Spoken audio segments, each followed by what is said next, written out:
Salut à tous et bienvenue sur la chaîne. Aujourd'hui, on démarre la partie 1 des séries iconiques, un voyage nostalgique à travers les shows qui ont marqué nos vies. Si vous aimez ce genre de contenu, dites-le dans les commentaires pour qu'on prépare la partie 2 et les suivantes.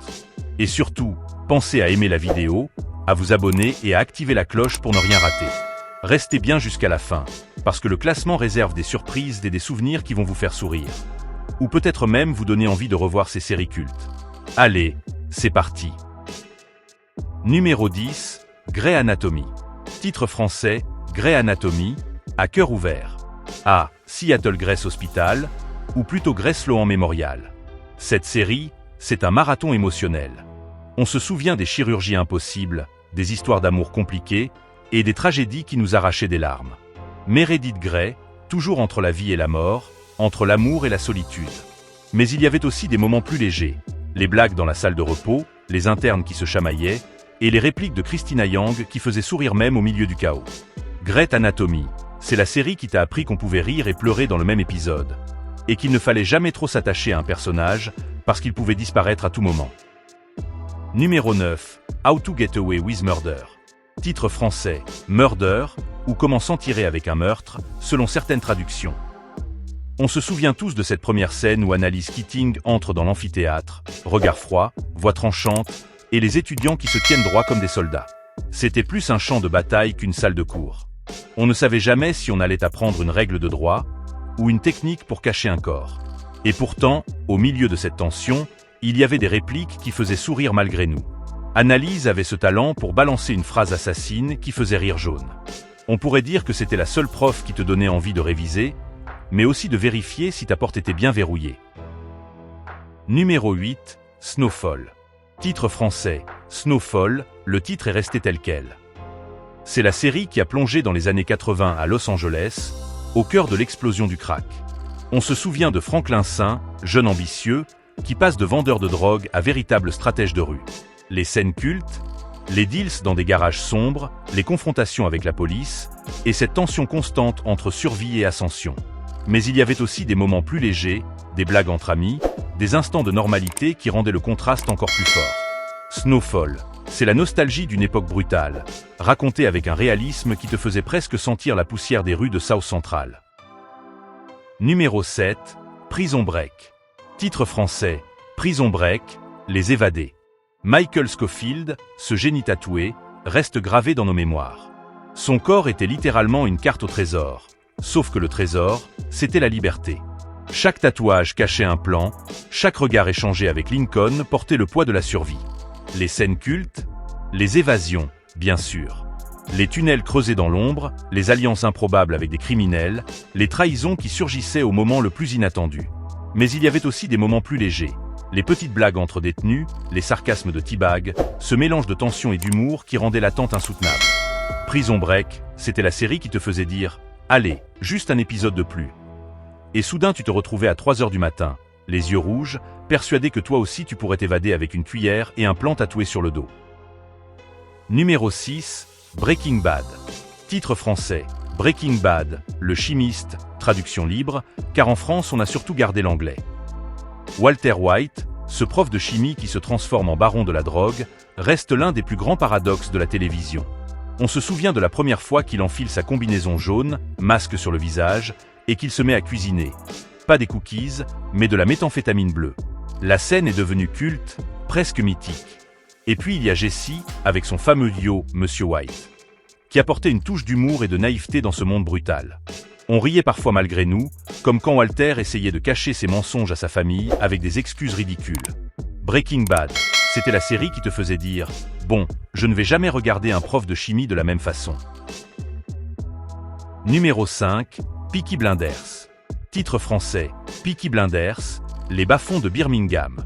Les Shelby, avec leur casquette à lame, ont marqué l'imaginaire collectif.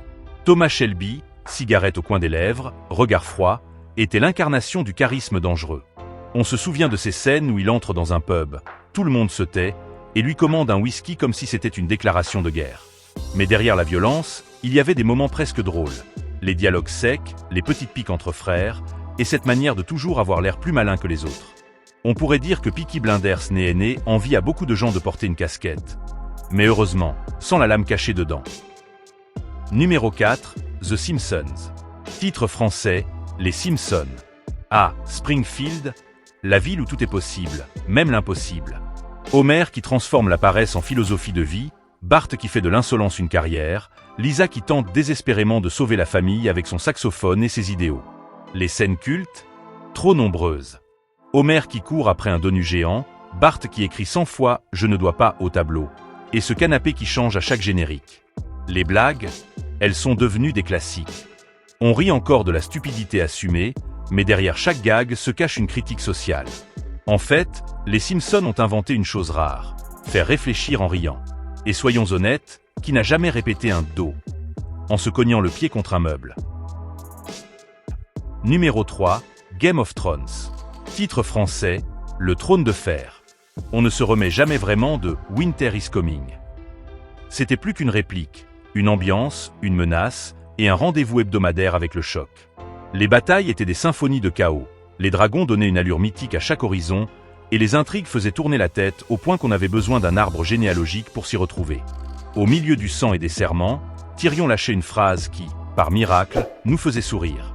On a appris à ne pas s'attacher, et on s'est quand même attaché, avant de le regretter 10 fois. Game of Thrones, c'est la preuve que la télévision peut devenir un événement, celui qui te fait parler plus longtemps que la saison elle-même. Numéro 2, La Casa de Papel. Titre français, La Maison de Papier. Un braquage, un manifeste, une chanson qui devient un étendard. Le professeur planifie comme un horloger, imperturbable, pendant que Tokyo, Berlin et Nairobi se transforment en symboles vivants plus qu'en personnages. Les scènes cultes s'enchaînent. La tension dans la fabrique de la monnaie, les retournements millimétrés, les moments d'humour qui font retomber la pression juste assez pour qu'on respire.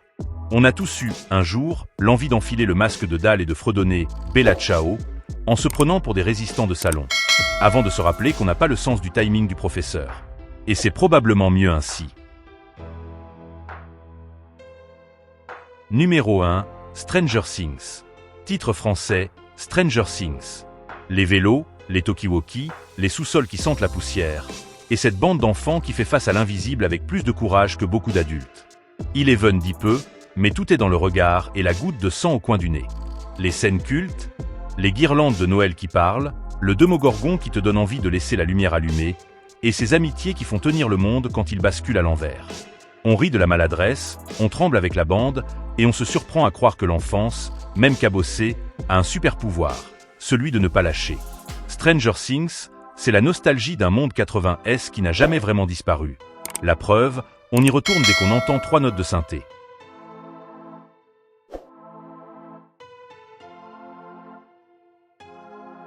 Voilà, c'était la partie 1 des séries iconiques. On a replongé ensemble dans des souvenirs, des scènes cultes et des personnages qui ont marqué toute une génération. Maintenant, j'aimerais savoir ce que vous en pensez. Quelle est la série qui vous a le plus marqué dans ce classement? Est-ce que vous êtes d'accord avec l'ordre, ou vous auriez mis une autre série en numéro 1? Et surtout, dites-moi dans les commentaires, quelle série mérite absolument d'apparaître dans la partie 2? Vos réactions m'intéressent vraiment, parce que ce projet, je le construis avec vous. Alors prenez 2 minutes pour écrire votre avis, partager vos souvenirs, ou même vos blagues préférées liées à ces séries. Et bien sûr, si cette vidéo vous a plu, n'oubliez pas de mettre un pouce bleu, de vous abonner et d'activer la cloche pour ne rien rater. Ça aide énormément la chaîne et ça me motive à continuer. Merci d'avoir regardé jusqu'au bout, et je vous retrouve très bientôt pour la suite.